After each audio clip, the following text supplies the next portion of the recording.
Hi guys, bonjour, ciao, annyeonghaseyo, hola, welcome back to the Elegant Country Mom. I am Eileen, and yes, I am filming under a crabapple tree. The lighting this afternoon is all over the place, so this seemed to be the most stable lighting spot. So anyhow, today we are talking about how to get a better sleep or how to sleep better, that sort of thing, yeah. So anyhow, I have 5 tips or 5 habits. Not quite sure which. Take them as you want. It could be a tip, it could be a habit that one can try to work on. But anyhow, I feel like in today's day and age, sleep is something that for many of us gets put on the back burner. Our days are filled with schedules, business deadlines, or it could be just simple like work deadlines, whatever the case may be. Our lives are busy, and as a result, it's so easy for us to forget to take care of ourselves and prioritize sleep. So my first little tip is to create a schedule. Now I realize if you've watched some of my previous videos, you know that I'm a mom and I love schedules. But when it comes to sleep, I feel like I'm not an expert, but from what I've seen, and I know the way how my body works and how my girls work, I feel like when it comes to sleep, creating a schedule is very important.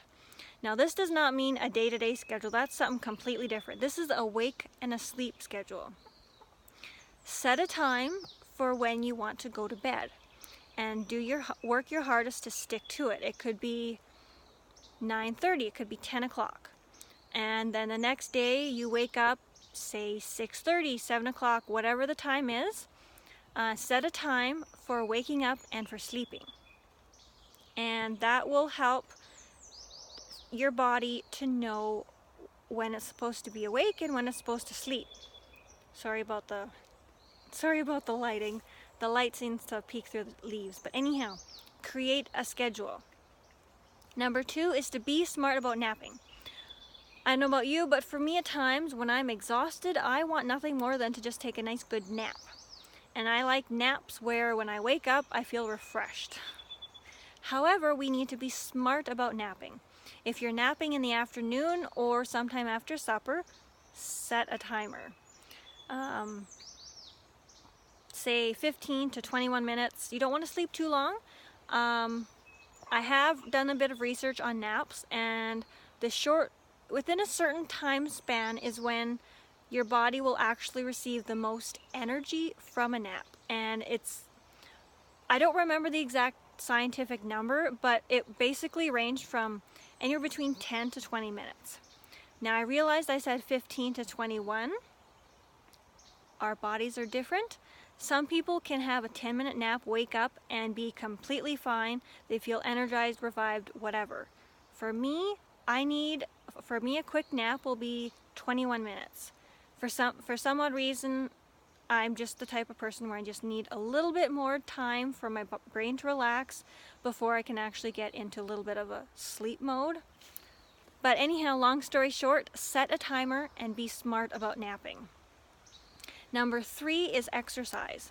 Now I'm not meaning like you gotta go to the gym, lift weights, do like a crazy hardcore cardio session. No. If you want to, you can. Great, that's awesome. But we all have different abilities that we can do. And I know when one is overtired and you're exhausted, sometimes you can't quite do that, but at the same time, exercise is so important to helping stimulate your body. Physical activity helps with circulation, and it helps us to oxygenate our blood, which in turn helps our brain to function better. It helps with our circulation, like I mentioned, and it just helps overall with feeling better and feeling more awake.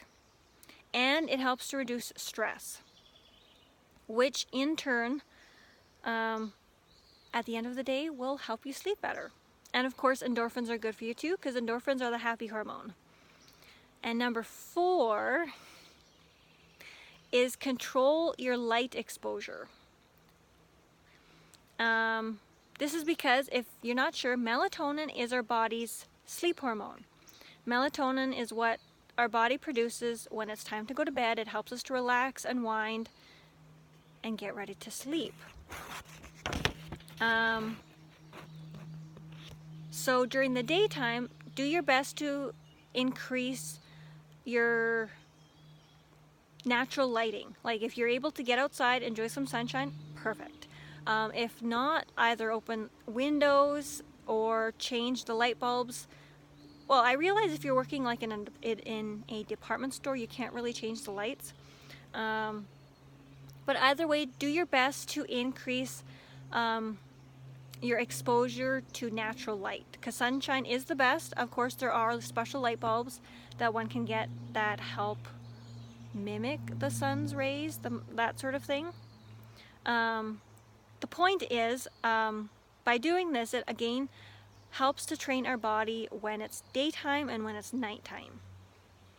Also, reduce your screen time to 1 to 2 hours before bed. I realize with jobs and life in general that can be a bit tricky. I would definitely say at least cut all screen time at least 30 minutes before bed. Of course, I'm guilty. There are times when I'm on my phone all the way up until bedtime. This is something that even I'm working on. I'm working on reducing my screen time, because we're all guilty of it. We're all human. We're flawed. And anyhow, this is the goal. It's the goal.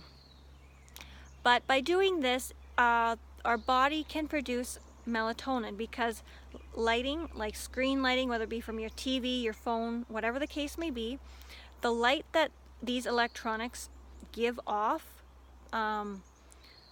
prevent our body from being able to produce melatonin, which of course in turn makes it where we can't sleep. Because melatonin our body only produces melatonin when it's dark or dim light. And yes, of course, there are those special reading lights that I don't know if they use like a red light or blue light, or I'm not entirely sure what. I've heard about them, but I've never actually seen them. But there are special lights that you can buy,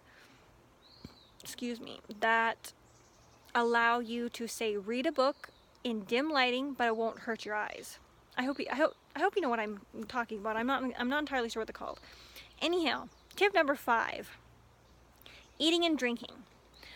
Eating too close to bedtime can make it hard for your body to relax and sleep, because your body's digesting food. So I realize there's like so many different types of like eating habits or eating schedules or whatever. But we again set a bedtime, and then for your last meal, make sure you have, I'm not entirely sure what the window should be, like between your last meal and bed, the space between bedtime or supper time and when you sleep. But anyhow, long story short, try to give your body a chance to digest the food before you go to bed, because I find, like for me at times, if I snack before bed, I won't sleep. My body's too busy preoccupied digesting my food. And likewise for caffeine or teas that include caffeine or energy drinks, don't drink them too close to bedtime. Now I realize for energy drinks, if you drink them, that's a whole other story. But I know for caffeine, for like me for example, if I drink a coffee between, like if it's after 2 o'clock, I usually won't be able to sleep. If I drink it before 2, usually between like say 12 and 1:30 at the latest, then I'll be fine. I'll be able to go to sleep fine. But be smart. Listen to your body, follow your gut. You know your body better than anybody, and you know when you're naturally more prone to sleeping, because I know some of us are early birds, some of us are morning people, whereas others are night owls, and that sort of thing. So listen to your body and go with, like, create your schedule and all of that sort of stuff while you listen to what your body's natural timer, natural clock, I guess that would be the term. But yeah, anyhow, I hope you guys enjoyed this video. Like, subscribe, comment, leave a positive comment.